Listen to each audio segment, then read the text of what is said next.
On today's show, find out what show your true colors means. What can you do that takes 2 seconds and become famous? This is Season 7 of Totally Useless Information with Nick and Roy. Listen, laugh, and learn. Hi, I'm Nick. And I'm Roy. And this week, we scoured the internet and other sources to gather totally useless information just for you. Plus, we will answer your question in our mailbag segment and in news from around the world, getting it on while the radio was on. Totally useless information. It's everything you never needed to know. Wait a minute. Aren't we on the radio as well? Innovations. Ideas. The Totally Useless Information Podcast presents Inventions. Bow chicka bow wow. Let's find out at the end of the show. Speaking of bow wow, how about a dog phone? Dog phone. Dog phone. Your cat or your dog or cat, depending on what pet you have, will soon be able to do just that and call you when this product that's coming out called Paw Call. And it's landmark technology that lets pets initiate a two-way video chat. You don't call your dog or cat. The pet calls you. Your dog or cat can call you on the phone.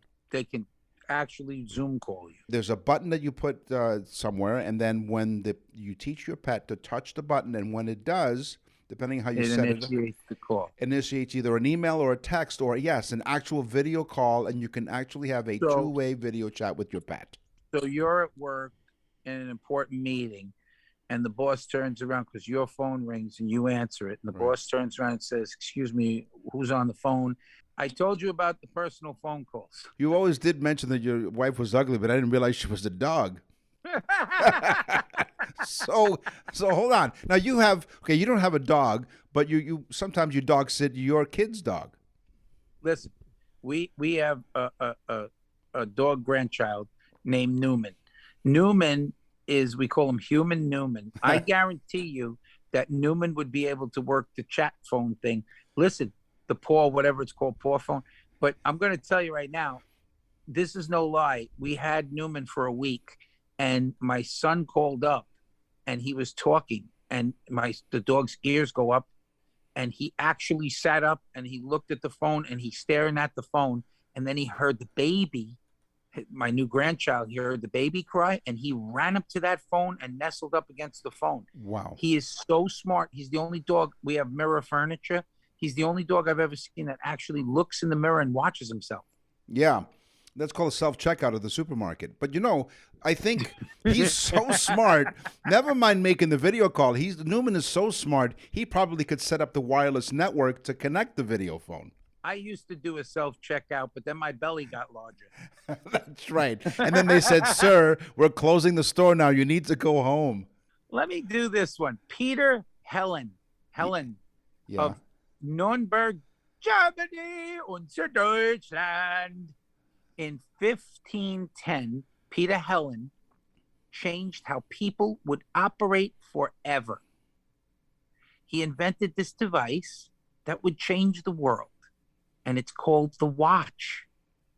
Before that, there were no watches that you could carry on you. There were clocks. There were clock towers. Clocks were very expensive. There weren't clocks all over the place. But this one simple thing would change everything. People could say, "Meet me at 1 o'clock."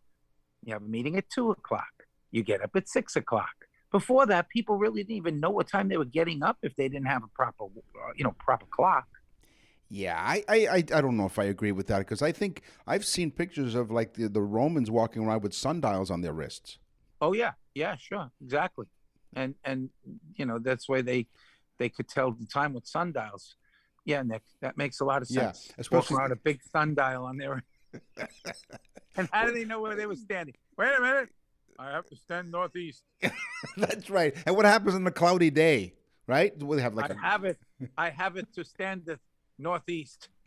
as a complete way like from the other side of the ballpark here, a complete tangent here. So in the movie Ben-Hur, apparently, speaking of wristwatches, it was one of those movie mistakes, right? There's actually, you see one of the gladiators, one of the Romans, wearing a wristwatch during one of the scenes in Ben-Hur, apparently. Yeah, there's a lot of mistakes. There's a chariot scene where we actually see the crew members in the background dressed in regular clothes. Yeah, it's crazy. But the woke crowd, you know how much we love the woke crowd. That's right. The woke crowd has changed the name to Ben Them. Wow. Instead of Ben Hur. Now, I don't know. Have you ever tried to put eye drops in your eyes on your own? Have you ever tried to do that? And it's difficult. Yeah, usually I fill them in my nose, my mouth. Yeah, no, but people have a lot of trouble inserting eye drops. So because of this, there's an invention, because people don't have like good hand-eye coordination. So this invention is going to help you. A Japanese company called Topcon invented I know what Topcon is, and I'll tell you a quick story. But go ahead. Well, Topcon invented these eye drop glasses. And you're thinking, well, how does that work? They were created in 1991, and they're used by tons of Japanese people today. The glasses are attached to a funnel that guides the liquid directly into the eye. So you're walking around with these funnel glasses to get the eye drops in your eye. A proctologist that had a very similar device. It was for an enema, though. It wasn't for... What do they like? Put like a bullseye on it or something? So. Yeah, it's a funnel. So, listen, Topcon is a company that makes optics.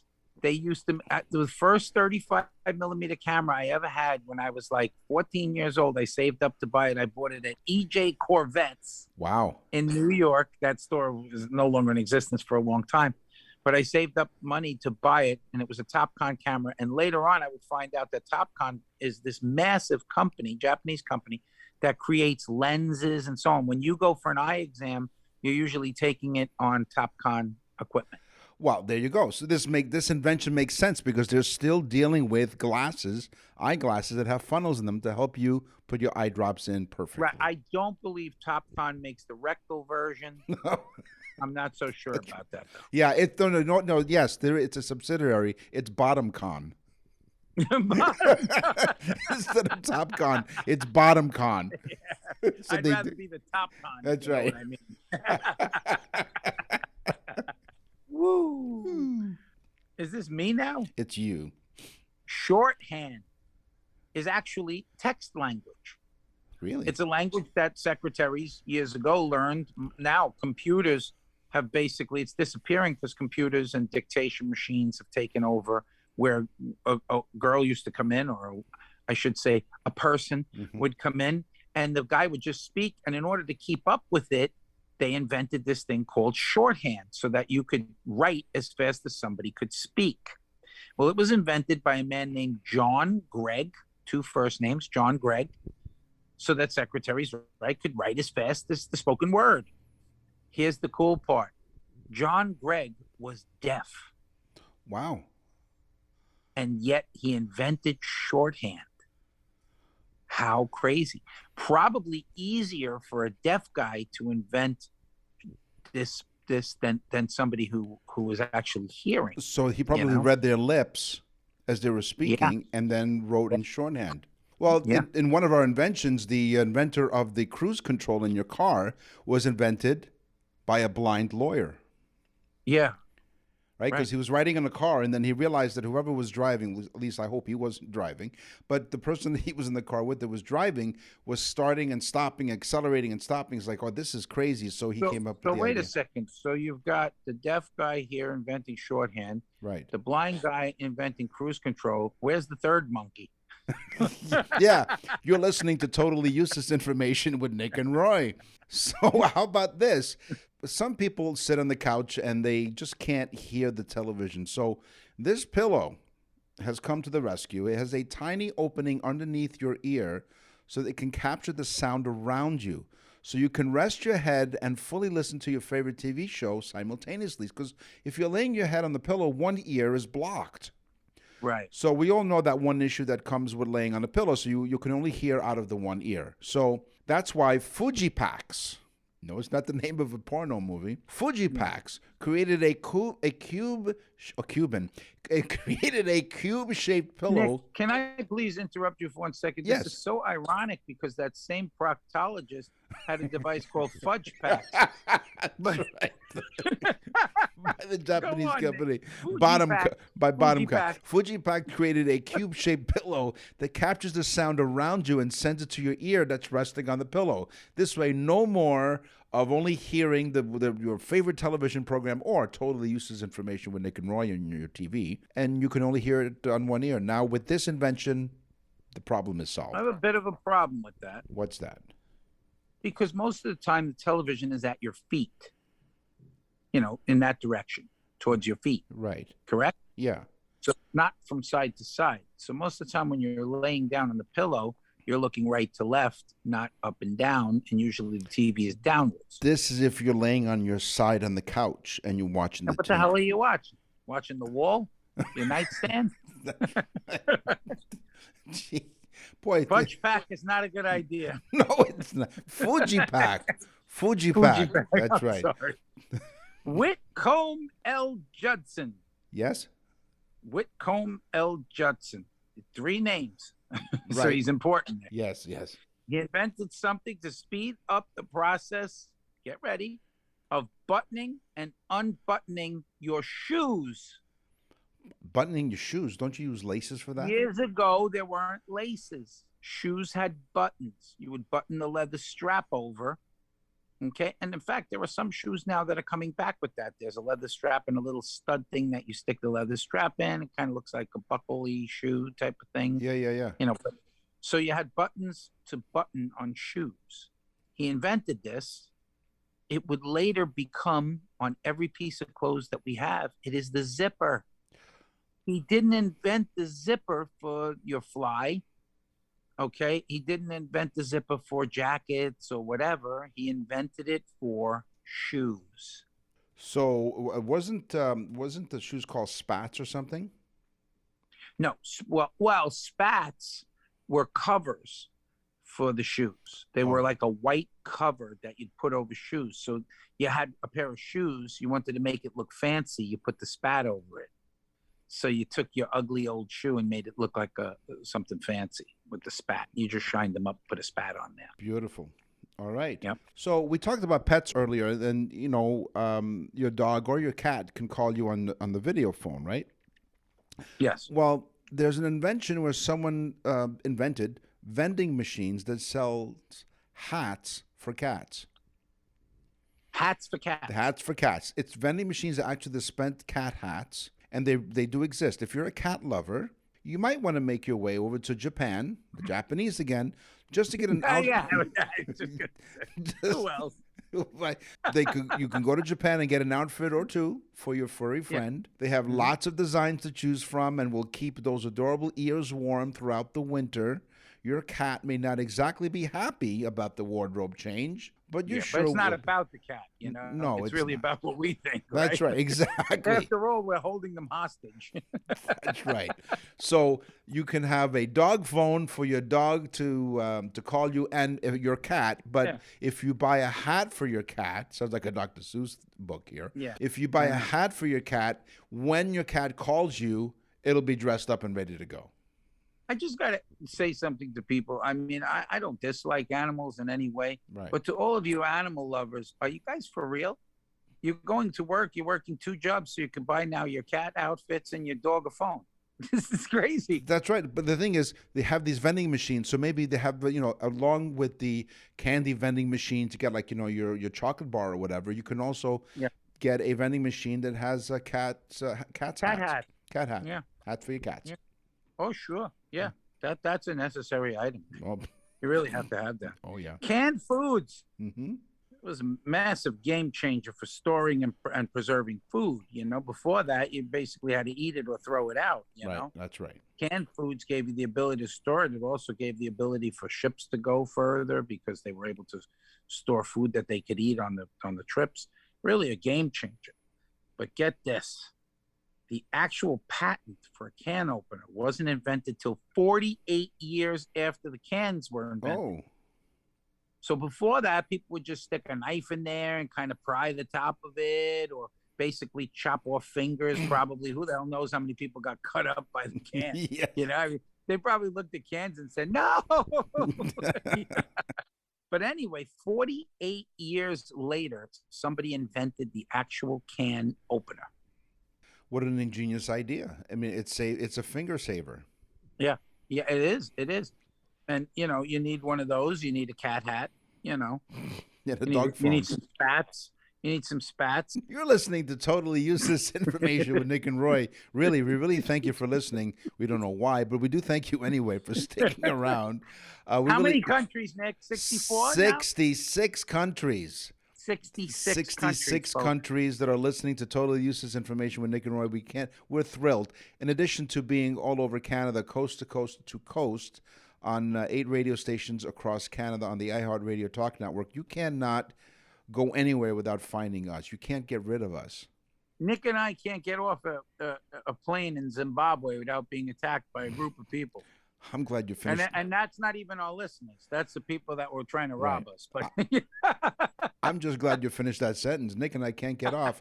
You're listening to Totally Useless Information with Nick and Roy. Where do expressions come from? We want to know right now. We want to know right now. So we talked earlier about that invention with the pillow, where if you're laying on your couch and you can't hear the television, what if you're a couch potato? Mm-hmm. Couch potato is the expression, and it means you're just idle and just laying about, and refers to someone who watches a lot of television. And it was a phone call from a man who so this guy's girlfriend said, listen, she told her friend, he's on the couch like a potato. She looked over there, and there he was on the couch, and then everyone just started to laugh. So it was first used in the 1970s by comics artist Robert Armstrong. He drew lazy, sedentary characters that he called couch potatoes. And from there, the phrase became extremely popular.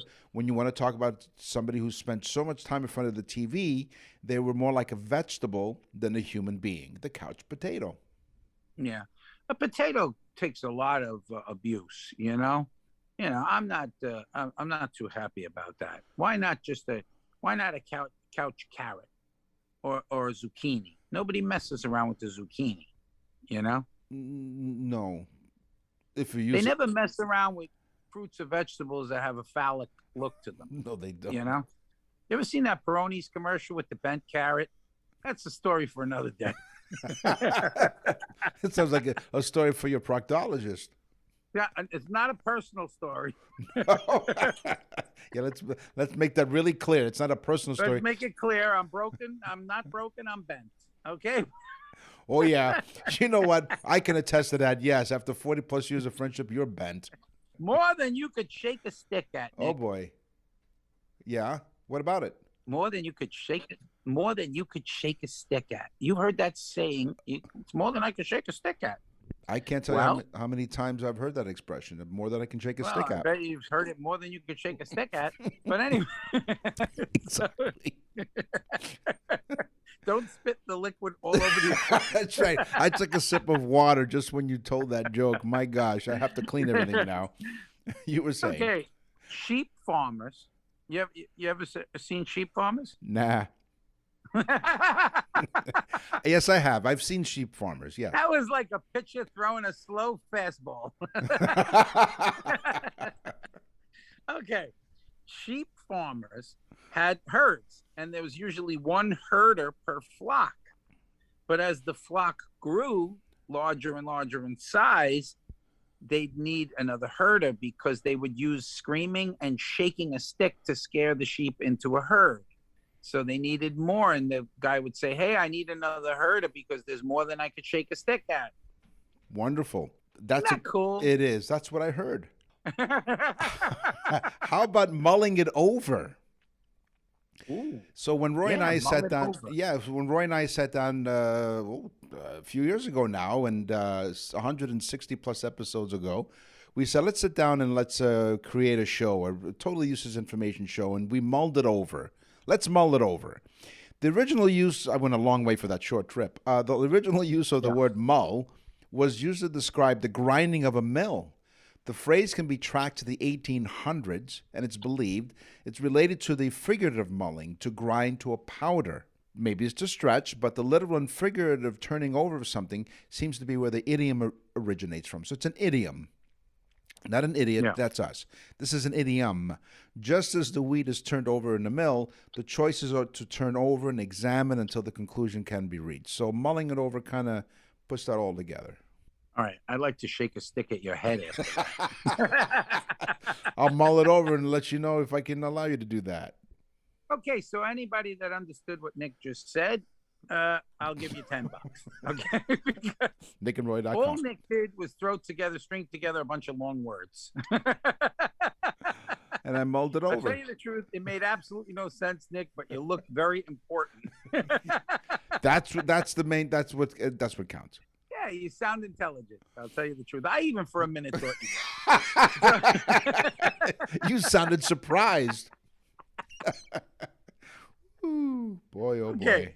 So my teaser was show your true colors. Right. Now, again, another saying that people have heard, why don't you just show your true colors? Show us who you really are, Right. Mm-hmm. So maritime naval ships would fly different flags, bunches of different flags of different countries, as to confuse the other ship that was sailing next to them. And so they wouldn't know where they were from. So let's say you were from England and they were from Spain. Right. They would fly the English, the American, and the Spanish flag, so that you really didn't know who they were. So it took you time to think whether should I attack this ship or should I not attack this ship. But there was one rule, and that was a naval maritime rule that said you could not fire your guns on your ship unless you were flying the true color of origin of your ship.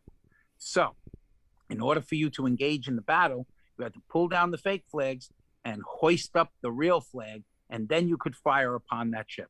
So in order to do that, you had to show your true colors. I love that one. That's awesome. See, that's one that you write down. That's why we encourage everyone that listens. First of all, thank you. Listen. Exactly. And you know what's really funny about it, Nick? What? I mean, I said it in English without using a bunch of big words, and it made sense. That's right. You can mull it over, and then you can write it down and then share it with your friends. Mull that one over, bro. I'll tell you this much. It takes the cake.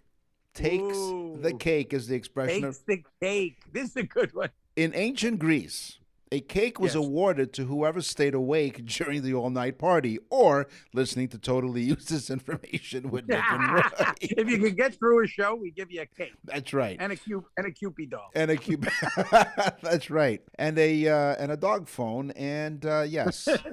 And a funnel. And You can place in any orifice of your choice. That's right. We won't judge. The expression was later expanded to include any prize winning. In 411 BC, the playwright Aristophanes wrote, "In craftiness we take the cake." So if you win a prize, what's the prize? You win a cake. You take the cake. Yeah, I like a cake. Everybody likes a cake, Nick. Yeah, who doesn't like a cake? Oh, I love cake. So that was ancient Greece. You said? Yes. Yes. How ironic. Spill your beans, Nick. Spill the beans. Okay, I've heard that before. Sure. Ancient Greece, where the Greek senators would vote on things. So they would have two different color beans. One bean for yes, another color bean for no Right. on the vote. So they would take these beans, they would walk over and they could hold them in their hands so nobody knew who they were voting for, and they would drop them into a container. When the voting was finished, one person would walk over, spill the beans onto the table, and count them. So they'd say, okay, let's find out who won, spill the beans. I guess another way to interpret that as well is like if someone inadvertently spilled the beans, because sometimes when the expression has many meanings, many uses, right? Because someone who Like spilled a the funnel. Like a funnel. That's right, has many meanings and many uses. You put that funnel in the wrong place, you could spill the beans. Yeah, that's right. Not only that, but you need to get a new doctor. No, so Hey, wait a minute. I just thought of something. yes. If you put that funnel in your ear, you don't need that pillow. That's right. Just make sure you wash it. Yes, Nick exactly. had that funnel beforehand. You never know where it hasn't been. So, so, so the other expression the other meaning for that expression is someone who like inadvertently spilled the beans, like they told the secret they weren't supposed to say or tell, and so they spilled the beans. So they kicked it over, and they weren't supposed to do that. So don't do that. No. Now, we've heard this expression, drank the Kool-Aid. And the phrase drinking the Kool-Aid refers to the fellowship of, really in the worst kind. It was coined after a delusional pseudo-guru named Jim Jones. Oh, yeah, I remember him. And Jonestown. He led his cult, the People's Temple, to mass suicide. It's sad. Over 900 people, including 304 children, killed themselves by drinking a vat of grape-flavored drink laced with cyanide. And so even though it's a really tragic and a sad part of our world's history, the media reported that Jones used Kool-Aid as the vehicle for poisoning the flowers. And ever since then, the expression drink the Kool-Aid has been used to refer to reckless devotion. However, Jim Jones did not use Kool-Aid.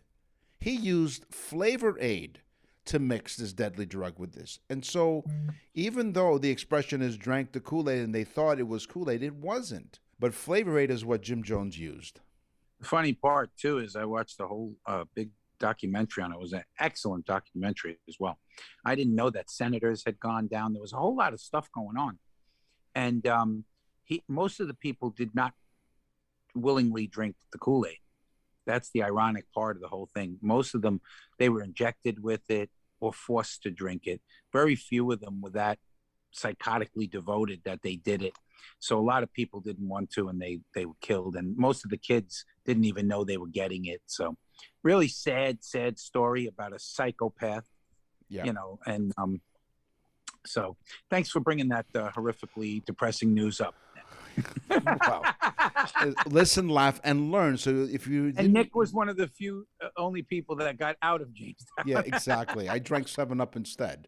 Yeah, in fact, yes, he was the one walking away with a juice box. That's right. Wow. I love this one, Nick. Yeah. Waking up on the wrong side of the bed. Oh. What's wrong with you? Did you wake up on the wrong side of the bed, right? Well, first of all, make sure it's your bed, but go on. You're going to love this one. In the Middle Ages, anything that had to do with the left, if you were left-handed, you were thought to be a sinister person or demonic.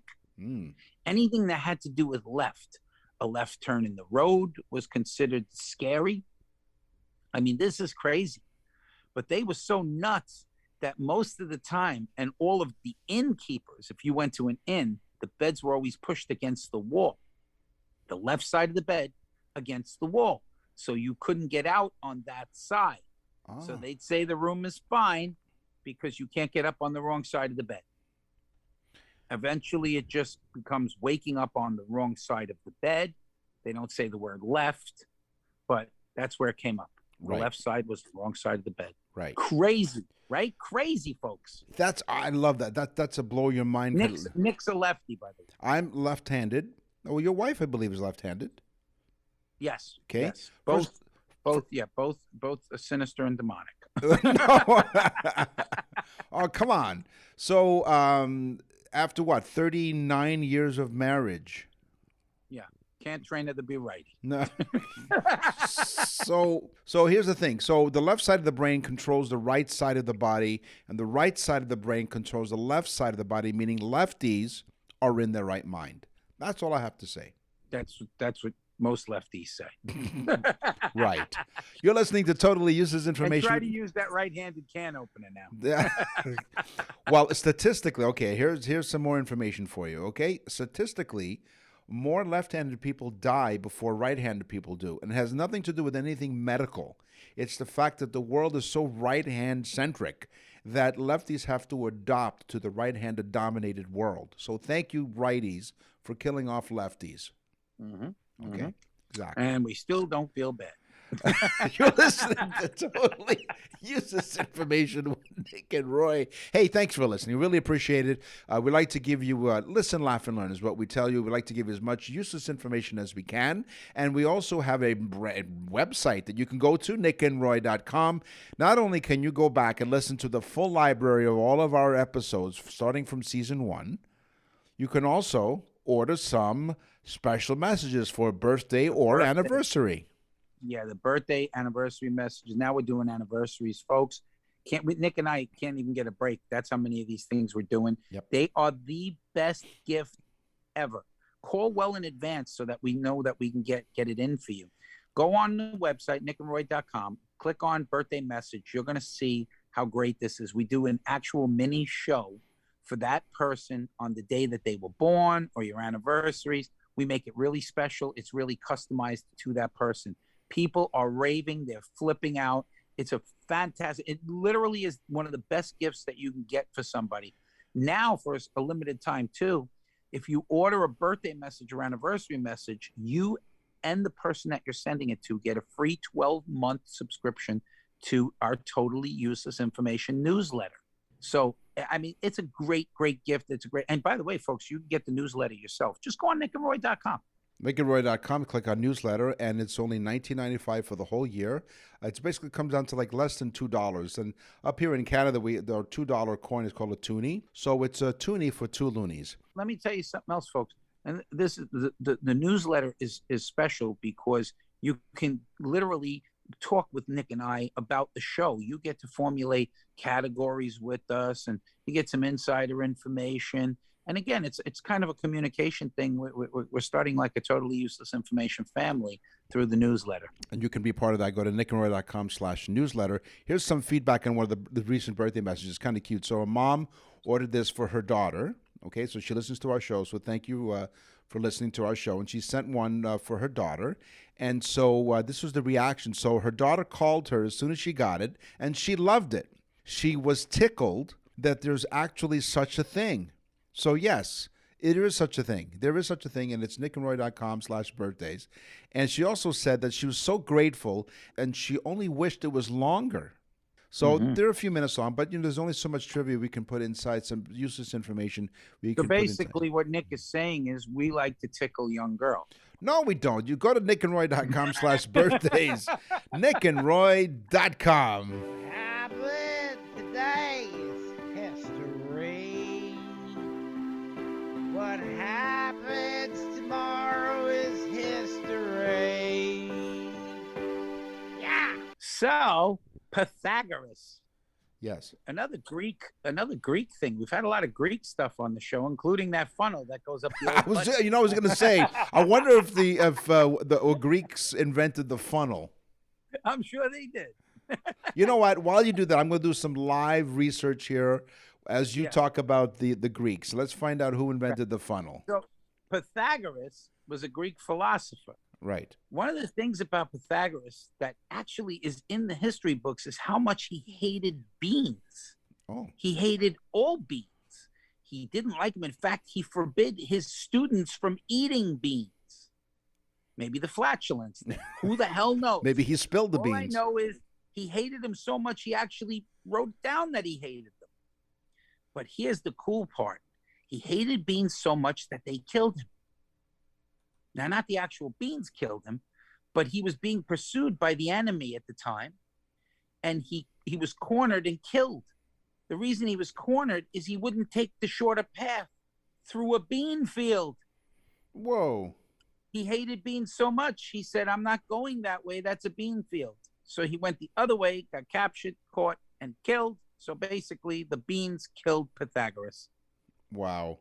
Well, let's go back to the inventor of the funnel. It was St. Elmo Lewis, from St. Elmo's Fire. He didn't draw a funnel. He drew a scale, but the concept was basically the same. He believed as a traveling salesman that if you got the attention, interest, and desire and conviction in the mind of your audience, you outweigh any objection to the sale, and you'd be the one walking away with the sale. So how this came to be, for him to invent the funnel is hard to say. But he's the guy, St. Elmo Lewis. Maybe the Greek philosopher put the funnel on a chair and sat down. That's right, he did. Folks, where's the funnel? I seem to have lost the funnel. But what? No.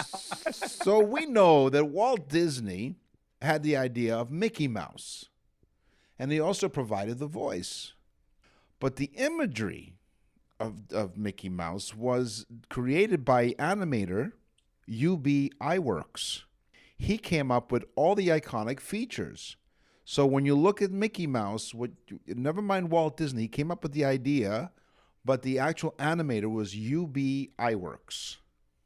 Yeah, because Disney originally came up with Oswald the Lucky Rabbit. Now, folks, we have all this useless information actually in our heads. Yes. So that you know, we didn't even look this up. We actually think about these things. Oswald the Lucky Rabbit was Disney's first animated cartoon. It was a disaster. The Oswald was on a boat, and this other artist who was working in Disney's garage took Oswald and turned him into a mouse, put him back on the same boat, and called him Steamboat Willie, which eventually his name becomes Mickey the Mouse. Mickey Mouse. Mickey Mouse. Because of the alliteration.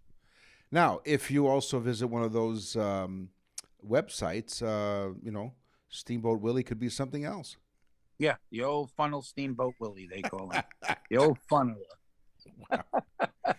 Brought to you by Nestle's. So, what a great segue to Yeah. Santana Dharma.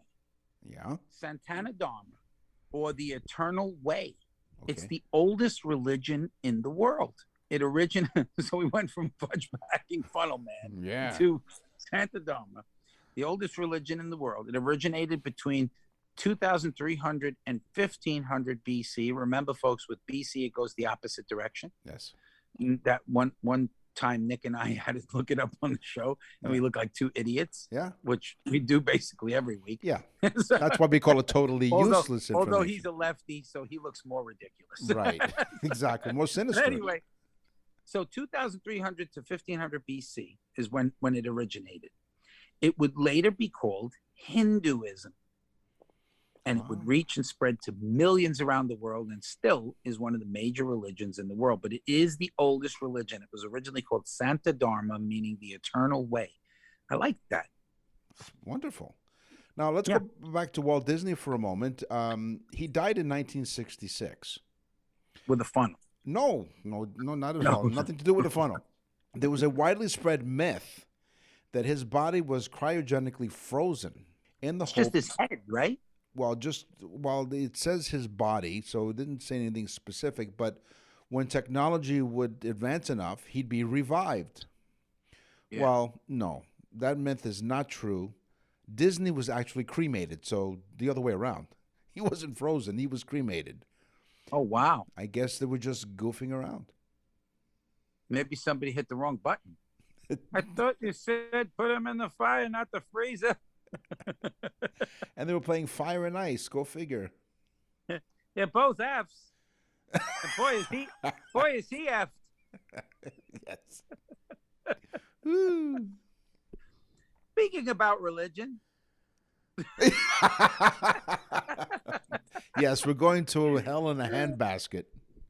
The oldest Bible in existence is called the Codex Vaticanus. The reason they call it that is because it sounds real cool. Yeah, yeah. It's called the Codex Vaticanus. It dates back to the 4th century. It is actually made and written on parchment, which is really wild. Yeah. And it is preserved and housed to this day in the Vatican Library in Vatican City, Italy. It's from the 4th century, the oldest existing Bible text. That is really cool. I use parchment paper when I bake, but that's a different story. Yeah. Right. Okay. He lost. Yeah, for some fudge cookies. Yeah, Nick likes them fudge cookies. He lost. He actually makes them, instead of making little dollops, he pushes the dough through a funnel. He lost the codes. This former president seriously lost the personal ID number needed Is this Biden? We're talking about No, Biden? no. This is not Biden. So I'm sorry to disappoint that's you. True. Biden doesn't even know he had them in the first place. But go ahead. So this previous president lost the personal ID number needed to confirm nuclear launches. And not just briefly, for months. This is all according to the then chairman of the Joint Chiefs of Staff, who called this misstep a gargantuan deal. The process that the president has to go through to launch the United States nuclear weapons isn't as simple as pressing a button and the dog comes out. No, that's a different button. But the key component for that process, the codes need to be authorized for the launch and are never far from the president. The president, President Clinton, he lost the codes to the nuclear. Yeah, because he was busy in the Oval Office using his cigars. Yes, that got lost. As suppositories. There's a president that could use the fun. I kind of like, the more I learn about Bill Clinton, the more I like him. That's right, yeah. The guy was like, the United States is going to hell in a handbasket. Don't bother me right now. Monica. Come here, she's my assistant. She's going to put that blue dress on again. Love that blue dress. Oh, look, you spilled yogurt all over it. Oh, that's really bad. That's a graphic we don't even want to think about. No, we don't. A blue dress? Come on now. It should be a black dress. Yeah. Oh, yeah, right? Exactly. Okay. Louis LaPrince. Yeah? What Not about to be him? mistaken with Prince, the singer. Right. Louis LaPrince, the true inventor of moving pictures. We won't get into Thomas Edison because we know he was the fraud of the century. Allegedly. But that's for another show. Right. Louis LaPrince, the actual, and he was a Frenchman, by the way, with a name like Louis LaPrince. Yes. So anyway, he invented motion pictures. He invented moving pictures, movies. He made the first movie. He invented the thing, so he made the first movie. It was called Round Hay Garden. And it was literally a series of pictures of Round Hay Garden. It still survives till this day. It was 2.11 seconds long, but it was the first moving picture. Talk about the winner for short film. Well, blow me down. This was my teaser. I will not. Every once in a while, Roy and I come up with the same fact. And this is the case here because we don't rehearse the show. You know, you might be shocked to hear that. Really? So this was my teaser. What can you do in 2 seconds and make you famous? The world. Oh, no. How crazy is that? It is. So the world's oldest film is only 2.11 seconds long. And yes, as you mentioned, it's the Round Hay Garden scene. But what you don't have is the trailer for that movie. And I do. Here's the trailer for the Round Hay Garden scene. Am I great? You have the trailer. Yeah, there it is. That's it. Boom. That's it. Done. Because it was a silent film. And it was a millisecond long, the trailer, because the whole movie's only 2 seconds long. 2.11 seconds long. So in case you missed it, because it goes by really fast, maybe you're listening in your car and the light changed. Here's the trailer once again for the shortest film on record, the Round Hay Garden scene. Here's the trailer. Okay. Available. Wonderful. Beautiful. And the award goes to, could you imagine? And their speech is longer than that. The speech is longer than the movie itself. You know, Nick, in the future, when we actually get like the same fact, we should play People Let Me Tell You About My Best Friend. There you go. Exactly. Hey, listen, you're our best friends. You're listening to Totally Useless Information with Nick and Roy. Really do appreciate it week after week. 66 countries now all across Canada, coast to coast to coast on the iHeartRadio Talk Network. Thank you all for your support. You go to nickandroy.com on our website and you can send us an email. All you have to do is go to nickandroy.com and click on Contact Us. What's in the mailbag? What's in the mail? Sarah from Tallahassee, Florida. Now, how far away is Tallahassee? Sarah. Oh, yeah, that's a great song by Starship. Starship, right? Yeah. Starship, Starship, and I think they first started off with Starship, No, Jefferson Airplane. right, and before that it was Jefferson Bandwagon. Sarah from Tallahassee, Florida. A long time ago. A long time ago. Dear Nick and Roy, thank you for providing much needed laughter. What, did you see our pictures on our website? Have you seen us naked? Yeah. Almost. You go to nickandroy.com, you click on photo gallery. By the way, we had to not hide the pictures like it used to be on the front page of our website. But if you go to nickandroy.com, click on gallery, photo gallery, you'll see Roy in his underwear. Well, it's actually like an advertisement. Right, exactly. But yeah, so not only am I famous as being one of the co-hosts of Totally Useless Information, but I'm also a model for underwear. Yeah. Yeah, he's a model citizen. So, dear Nick and Roy, thank you for much laughter. We're grateful for people like you to provide some comic relief from the troubles in the world. Oh, yeah, there are troubles in the world. So we thank you for that. We sincerely, all kidding aside, we do our best to laugh. Roy and I have a great time doing the show for you, so we appreciate that. But here's our question. We were wondering if you guys have a newsletter that we can subscribe to. So I think the reason why she's asking this is because more and more people are putting out newsletters. So as a matter of fact, Sarah, you're in luck because, yes, we did launch a brand new newsletter. So Roy and I wanted to find a way to get more personal and interactive with you, more than just, totally useless information every week. So we put our heads together and got off our butts and our funnels. We went on a dating website. No, that's right. We put our heads together and we got off our butts and our funnels, and with the help of our staff, produced a simple online newsletter designed to go straight into your inbox. So the goal of our monthly, it's a VIP newsletter, actually, share exclusive. Sounds so damn dirty, Nick. It does. But we wanted to get more up close and personal, so we went directly to your inbox. That's right, exactly. And we could put a smile on your face. So we share exclusive content with you, stuff you won't hear on the show. Make you aware of some contest giveaways and upcoming events as well. So what we're doing right now is we're offering an introductory offer. We're offering you 1 year of 12 issues of the Totally Useless Information VIP newsletter for only $19.95. Okay, now it sounds like an advertisement, but I'm just telling Sarah she's available to do this. Now, if you go to nickandroy.com and you order a birthday message like we said earlier, or an anniversary message, we will give you a complimentary 12-month subscription to the newsletter. So $19.95 is really nothing for a year subscription. I mean, you pay more for that stuff for streaming services, and they don't make you laugh all the time like we do. So Sarah, go to nickandroy.com/newsletter, get all the information you need. Yeah, and order a birthday message, and you'll get a free 12-month subscription. That's right. So order a birthday message for somebody that you love because they're going to go crazy. And it's funny because my mailbag was from, I love this one, Margarita from Mexico City, Mexico. I thought she was going to be from Margaritaville, but no. No. Nope. She's just buffing it. Jimmy Buffett. She's in the buff. Jimmy Buffet. Yeah. So Margarita from Mexico City, Mexico said, my dad is an American. He's an expat who met my mom in Mexico City years ago.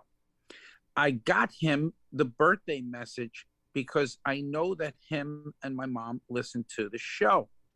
I started listening to the show now. It's really good. Thanks for the best gift he ever had. And I truly mean that. He said it's the best gift he ever had, and he means it. I think that's so nice. And she said, thank you. I look forward to the newsletter. So that's great. And she'll get the newsletter, and so will her dad. So it's like a double gift for the person that you got the gift for. Exactly. So basically, for one order of a birthday or anniversary message, you get almost a $40 value. I mean, again, it sounds like an infomercial, but honest to goodness, the reason why we pick these mailbag items is because there's so many people. If it gets any better, folks, we're going to be paying you. That's right. So far, you're paying us. But thank you for all of your support. Really appreciate it. But we're getting inundated with a lot of these messages, so we figure we share them with you. So go to nickandroy.com to check it out. You know, Nick, I want to say something, too. A lot of podcasts and things like that, they have these Patreon things where they ask people to donate and give them money and so on and so forth. Nick and I don't like to do that. No. If we're going to take money from somebody, we're going to give you something in return, and we're going to make sure that that's something you get is actually worth more than what you gave. Exactly. So today on the show, we talked about inventions, we talked about expressions, and we learned Don't forget funnels.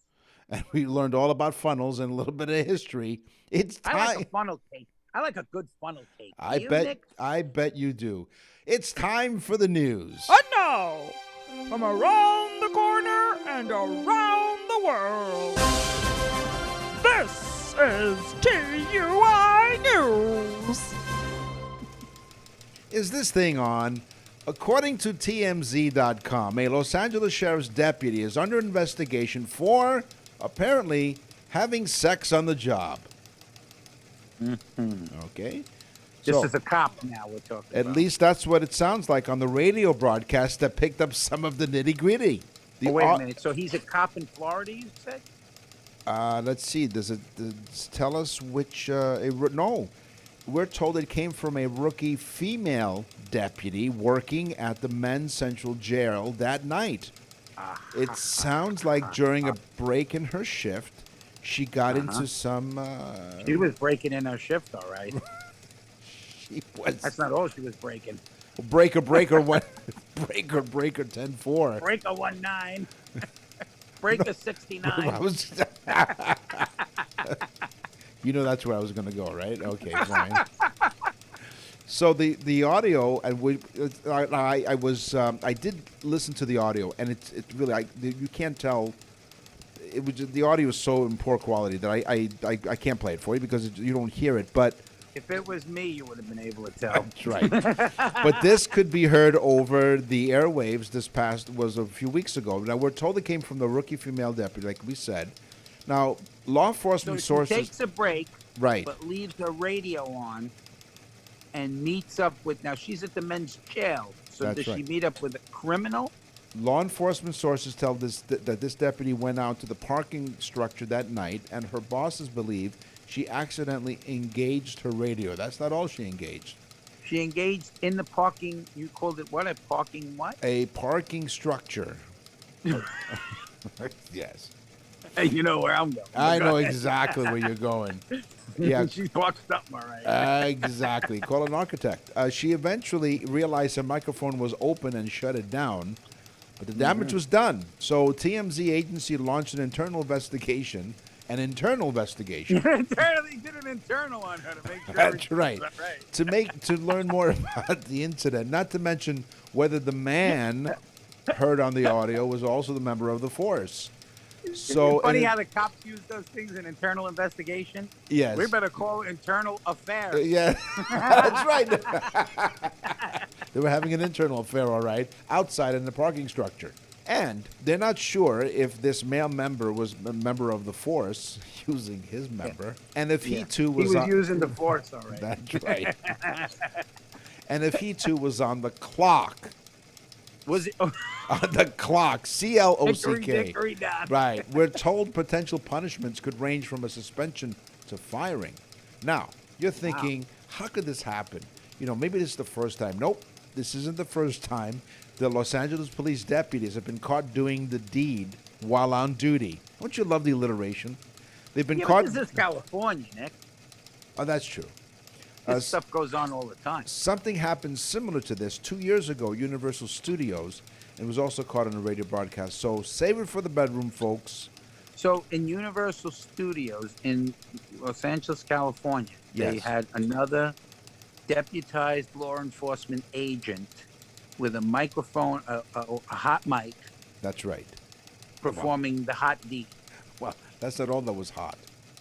But so the actual recording, you don't hear the woman, or is it like the Donna Summers album, like, No. love to love you, baby?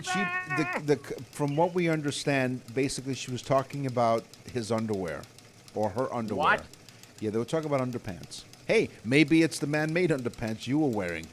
Wait a minute. Maybe. I'm a connoisseur of underwear. Yeah, well, I'm not even going to go there. This is where we're going. We're out of He here was for now. talking about his underwear on the live mic? That's correct. Wow. Yeah. Wow. So they were sitting in the parking structure, as you put it. That's correct. That's not how I put it. This is how it was reported.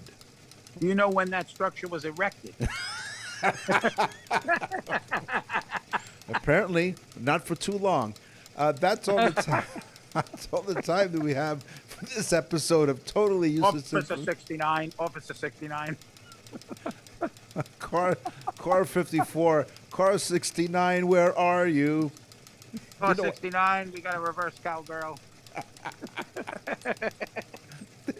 That'll be the title of one of those adult movies, right? Car 69, where are you? Car 69. Where are you?